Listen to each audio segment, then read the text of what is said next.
Salut à tous, c'est Maxence.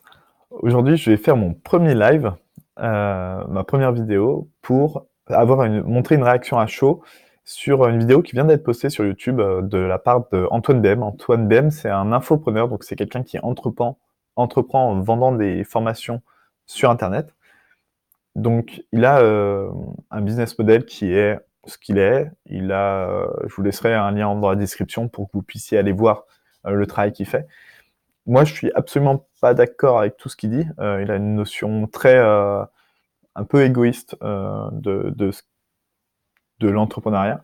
Maintenant, il y a des choses qui sont bonnes à prendre, notamment des techniques, au niveau des techniques marketing et tout, qui sont des bons éléments, et donc ça fait partie des personnes, que je trouve inspirantes au niveau du marketing. Maintenant, ses opinions politiques sont pas les miens et la manière dont il aborde le business ou même la société sont pas vraiment les miens. Il a posté une dernière vidéo aujourd'hui qui s'intitule l'erreur des collapsologues. Et je trouvais ça intéressant. Alors, il attaque la collapsologie, donc la science de l'effondrement. J'espère que vous connaissez, sinon essayez de faire un petit tour sur Google. Il attaque la collapsologie, notamment parce que ça lui rapporte énormément de trafic. C'est sa stratégie de parasite. Donc il prend un mot-clé qui rapporte énormément de trafic et il va l'attaquer pour essayer de marier ça avec sa façon de voir les choses et son business. Donc lui, il vend des formations en ligne pour apprendre à devenir libre et indépendant sur Internet en créant du contenu. Et donc lui, il va tenir le discours dans sa vidéo que l'effondrement, que la collapsologie n'est pas une bonne façon de devenir libre et indépendant. Et dans sa vidéo, il y a quelques discours, enfin, je partage certains de ses points de vue, mais il y en a d'autres avec lesquels je suis fondamentalement pas d'accord. Alors, il va énormément caricaturer. Je lui en veux pas parce que c'est vrai que c'est quand même plus facile pour expliquer grosso modo, dans les grandes lignes, à quoi représente la collapsologie. Donc il va prendre l'exemple des hippies ou des prophètes de la fin du monde. Donc quand on creuse vraiment ce sujet, on se rend compte que c'est absolument pas ça, que c'est un peu plus subtil, notamment au niveau des émotions, qu'il y a beaucoup de joie, il y a beaucoup à vouloir réinventer le monde. Il y a beaucoup de faits aussi, c'est-à-dire c'est pas seulement croire en une théorie ou non, c'est se mettre devant les faits et se dire bon, ça peut pas continuer, donc qu'est-ce qu'il va y avoir après et comment ça va s'arrêter. Mais aujourd'hui, c'est pas de ça dont je veux parler. Donc Antoine, il fait le procès de la collapsologie en disant que grosso modo, il n'y avait pas dans cette population d'entrepreneurs, de gens qui créent, de gens qui innovent. Et il base son raisonnement sur le fait que c'est des gens qui veulent retourner au Moyen-Âge et que du coup, ils offrent cette vision du monde et au Moyen-Âge, il n'y a pas d'innovation, il y a pas. Et il y a plusieurs choses qui me dérangent là-dedans, notamment dans le fait que ce sont des gens qui veulent. Non, c'est pas forcément des gens qui veulent retourner au Moyen-Âge, c'est des gens qui constatent qu'il va y avoir une réduction de l'utilisation de l'énergie, et si on a moins d'énergie, comment on fait, comment on entreprend, comment on gère une société avec moins d'énergie. Donc ça, c'est des vraies questions. C'est pas des questions juste de volonté et de discours apocalyptiques. C'est des vraies questions de société qu'il faut adresser. Moi, la question qui m'intéresse là-dedans, c'est comment s'organise la société marchande, donc les entrepreneurs, autour d'une raréfaction de l'énergie, par exemple, ou une raréfaction des métaux, ou voilà, est-ce que si on peut plus entretenir des systèmes complexes, comme par exemple des ordinateurs ou des machines de production, parce que les machines de production actuellement, elles sont très très complexes. Donc comment on fait pour, si on ne peut pas entretenir ces machines, pour garder un niveau de vie qui soit quand même pas trop dégueulasse. Donc ça, il y a des ingénieurs qui se posent ces questions, et ça a donné le mouvement low-tech.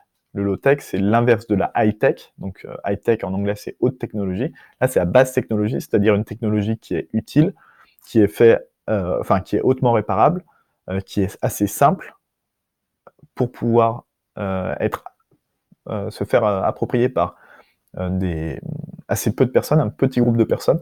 Si vous voulez construire une fusée ou un ordinateur aujourd'hui, c'est des systèmes tellement complexes que vous avez besoin de tout un armada de gens pour le faire. Le but de la base technologie, c'est de prendre des systèmes qui soient assez simples pour que seulement 2 ou 3 personnes soient suffisantes pour le maintenir, l'inventer, le concevoir ou le fabriquer. Donc c'est fait avec des matériaux qui sont soit hautement recyclables, soit organiques, par exemple comme le bois, afin qu'on ne soit pas obligé d'aller dans des mines extraire ces matériaux parce que voilà, c'est pareil, ça demande une chaîne logistique qui est très importante. Pareil, c'est des choses qui vont consommer peu d'énergie, parce que plus un objet consomme d'énergie, moins il est durable, dans le sens où bah voilà, l'énergie, on l'a en quantité limitée, quand bien même on met de l'énergie renouvelable, donc c'est-à-dire des éoliennes, du photovoltaïque, du bois ou ces choses comme ça, ça reste que ces énergies prennent de la place, prennent de l'énergie qui était là ailleurs. Par exemple, le photovoltaïque, ça va occuper de la place, soit sur des toits, soit au sol. Et si c'est au sol, par exemple, ça va prendre de la place sur une forêt. Donc, vu que la terre est de taille finie, il va falloir gérer ce conflit d'espace. Tout ça pour dire que le mouvement low-tech, c'est un mouvement extrêmement innovant, vraiment extrêmement innovant. Et donc, se dire que la haute technologie, c'est la seule chose qui soit innovante, moi, j'aime pas trop ça, justement. Au contraire, je pense qu'il y a tout un mouvement qui va partir sur le low-tech, et un mouvement très innovant et fédérateur, avec énormément de bonnes valeurs à l'intérieur, énormément de choses qui peuvent être intéressantes au point de vue sociétal, ou même au point de vue des entrepreneurs. Donc voilà, déjà pour cette partie, notre cher Antoine, j'aime pas trop son discours, parce qu'il caricature, enfin surtout, il s'occulte toute une vision de l'innovation frugale qu'on appelle. Donc ça, c'est la première partie. La deuxième, c'est qu'il prend pas en compte, il a une foi illimitée dans la technologie. On parle souvent de la collapsologie en disant est-ce que vous croyez ou non à l'effondrement? Moi, je pense que c'est pas la vraie question. Croire à l'effondrement, on peut se demander si l'effondrement il va être plutôt graduel ou s'il va faire effet interrupteur et ça va être très brutal, auquel cas ça va créer vraiment des tensions avec beaucoup de morts, enfin un peu scénario à la Mad Max. Ça, on peut se poser ces questions, mais ça, de toute façon, on n'a pas les réponses. Donc, moi, ça m'intéresse assez peu. Croire en l'effondrement, est-ce que ça va tout s'effondrer d'un coup, mais de toute façon, il va y avoir un changement de société.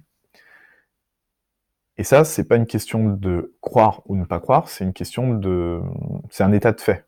Les données sont telles que, ben voilà, il y a une raréfaction de l'énergie. Si on prend juste l'énergie, on a beau, parce que le discours que Antoine prend, l'un des exemples qu'il prend, il dit, bah voilà, au début du siècle, il y avait énormément de crottins de cheval dans les rues parce que les gens roulaient en calèche, et à l'époque, c'était un vrai problème de société.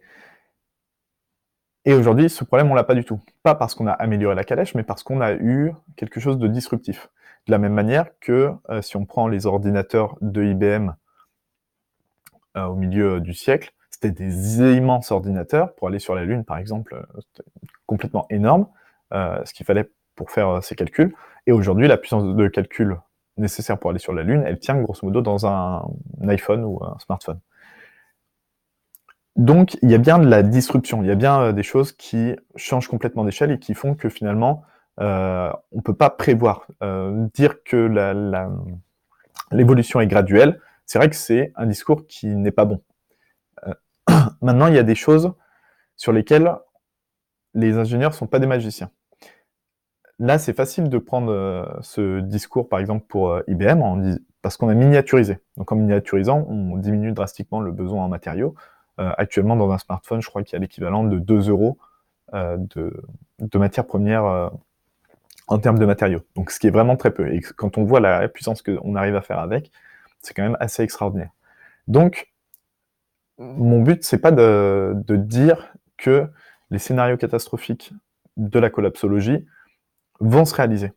Et de dire: «Oui, bah, voilà, on va plus avoir de matériaux, ça va être la fin du monde, on n'a pas assez pour faire des batteries, on peut pas recycler les batteries». Ça, effectivement, il y a des technologies qui peuvent être mises en place. Par contre, il y a des choses avec lesquelles on ne peut pas négocier. Ces choses, c'est les lois de la physique. Quand je parle de lois de la physique, par exemple, aujourd'hui, le transport est mondialisé et dans le transport, c'est quelque chose qui peut pas être optimisé. On peut pas, enfin, on peut l'optimiser, mais c'est à la marge. Si vous vous souvenez un peu de vos formules de physique, de terminale, l'énergie cinétique, donc l'énergie des choses qui bougent, c'est, 1/2 de mv2, donc la masse fois la vitesse au carré, divisé par 2. Et ça, on a beau faire toutes les innovations qu'on veut, si on veut transporter de la matière, on est obligé d'avoir de la masse. Et si on veut que ces transports ne soient pas trop, enfin, à partir du moment où ils sont rapides, forcément, on a V qui va être grand. Donc cette énergie, elle est non négociable, on est obligé de l'utiliser. Après, savoir d'où elle vient, voilà, il y en a qui fantasment sur la fusion nucléaire. La fusion nucléaire, c'est quand même vraiment pas pour tout de suite, quand bien même elle arriverait, c'est pas pour tout de suite. Donc, c'est vraiment, il y a des choses avec lesquelles on peut pas négocier. Et Antoine, dans son discours, donne l'impression que, ben voilà, l'innovation, on peut inventer la téléportation. Et non, il y a des choses qu'on ne peut pas inventer. La téléportation, on ne peut pas l'inventer. C'est pas une question d'innovation technologique, c'est pas une question de...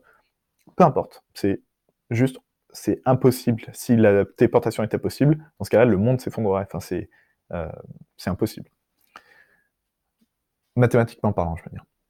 C'est comme soutenir que 1 plus 1 égale 4. Ben non, si 1 plus 1 égale 4, dans ce cas-là, 2 égalerait 0, il n'y aurait plus rien. Voilà. Je pars un peu loin, mais c'est un peu l'idée.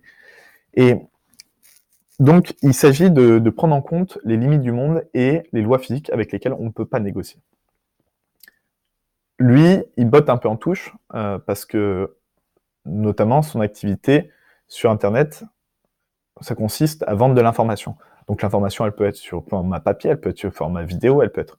peu importe. Ça demande des quantités d'énergie ou de matière qui sont différentes, mais grosso modo, c'est une activité qui va être très peu consommatrice de ressources et assez peu émettrice de gaz à effet de serre.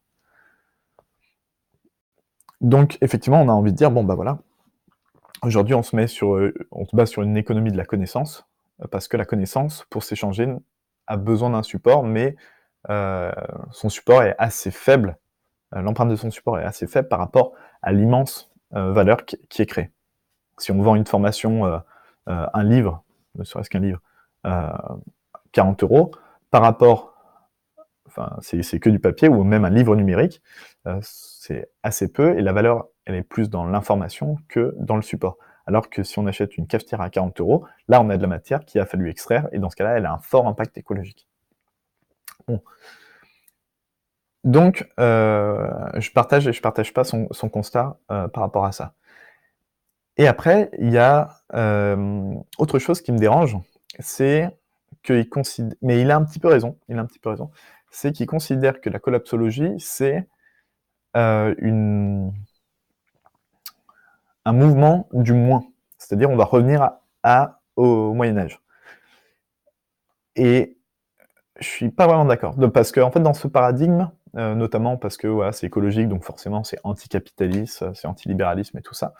Libéralisme, faut pas oublier que ça vient de liberté, donc lui qui est complètement pour la liberté, il est forcément un petit peu, entre guillemets, anti-écolo, enfin il veut pas voir sa liberté individuelle se restreindre.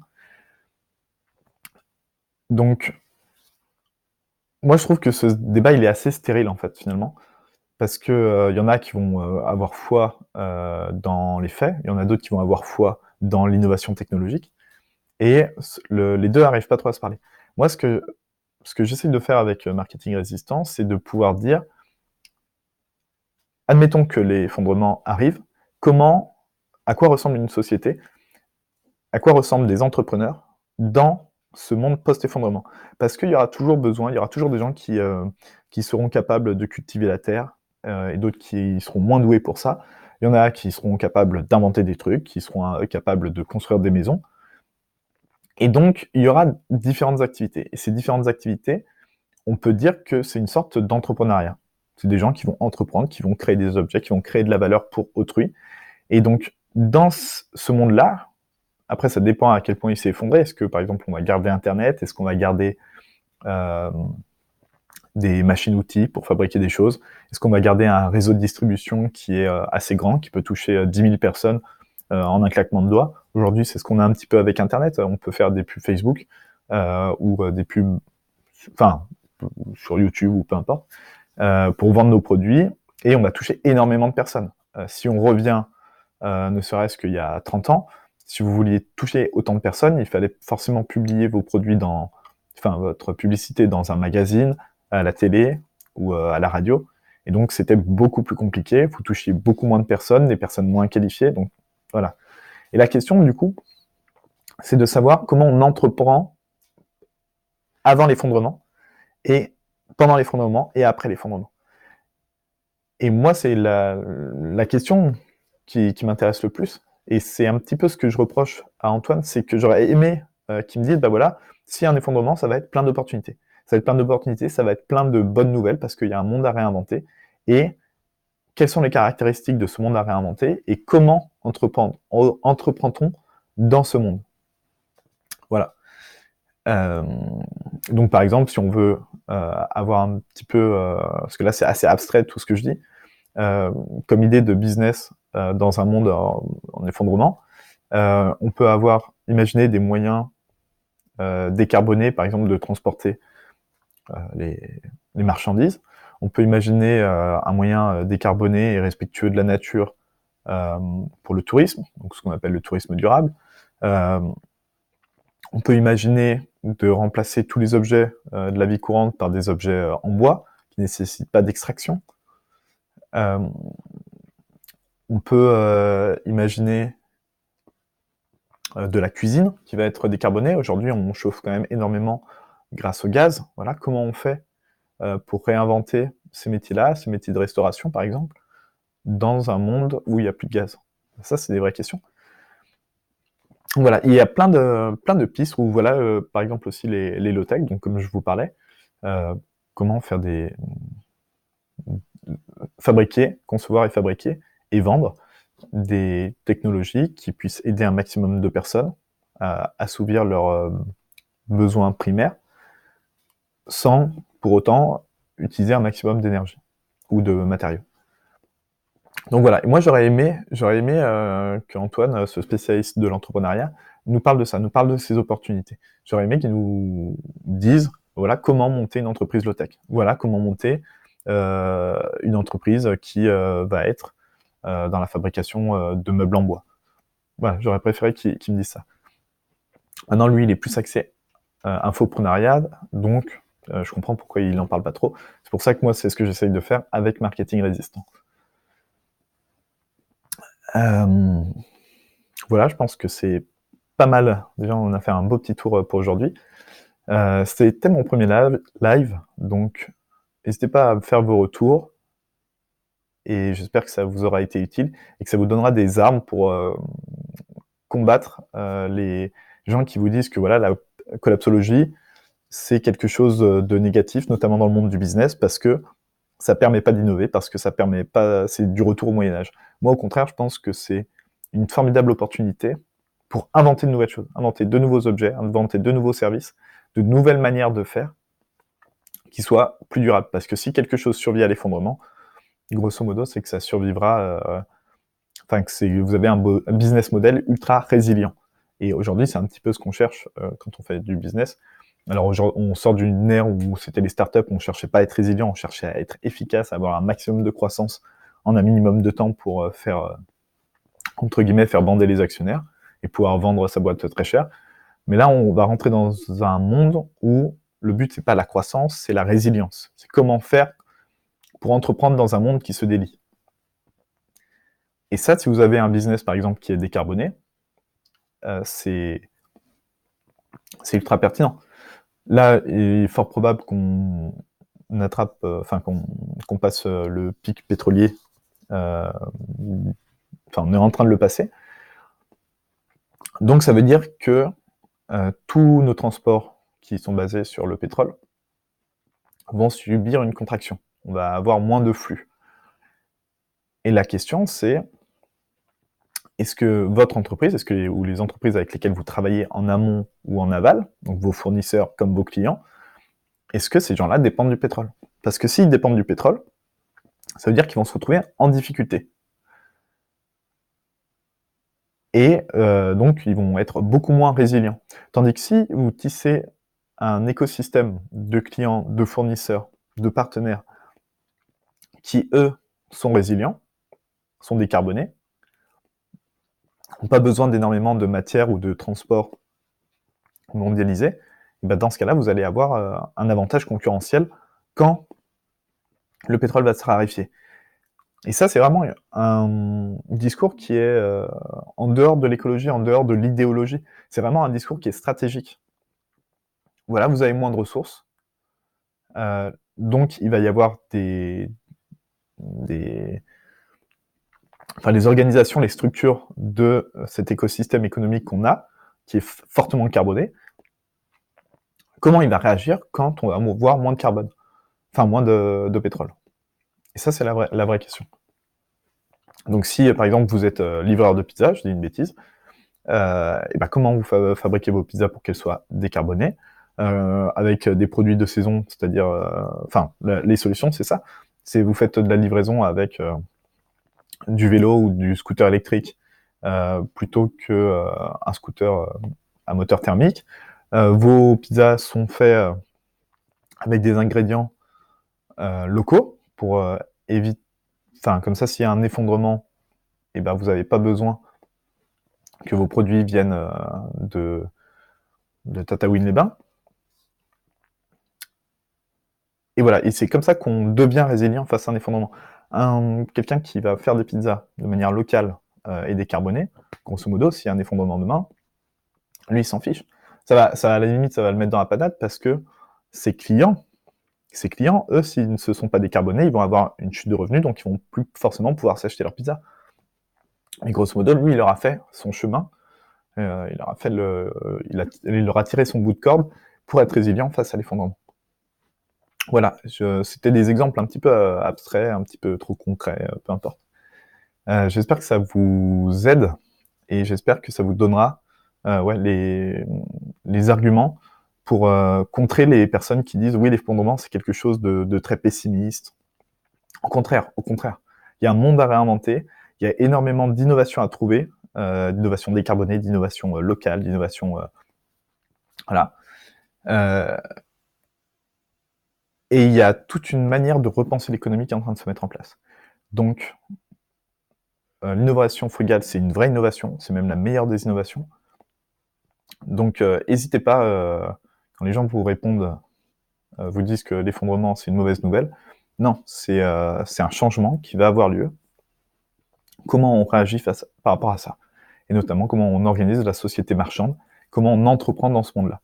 Et ce monde de demain a besoin d'entrepreneurs, et même le monde d'aujourd'hui a besoin d'entrepreneurs qui, en visant, si vous vous décarbonez parce que vous avez peur de l'effondrement, et ben c'est une bonne nouvelle aussi pour l'avant-effondrement. C'est une bonne nouvelle parce que vous allez limiter, par exemple, le réchauffement climatique parce que votre activité sera moins carbonée. Donc, c'est une bonne nouvelle. C'est une bonne nouvelle pour l'entrepreneuriat, c'est une bonne nouvelle pour la société. Donc, arrêtons de faire croire que la collapsologie, c'est quelque chose de pas bien, c'est quelque chose de pas bien pour le libéralisme, c'est quelque chose de pas bien pour la liberté d'entreprendre. Et changeons la donne. Voilà, je vous remercie de m'avoir écouté, puis j'espère que ça vous servira. Et je vous dis à bientôt pour une prochaine vidéo.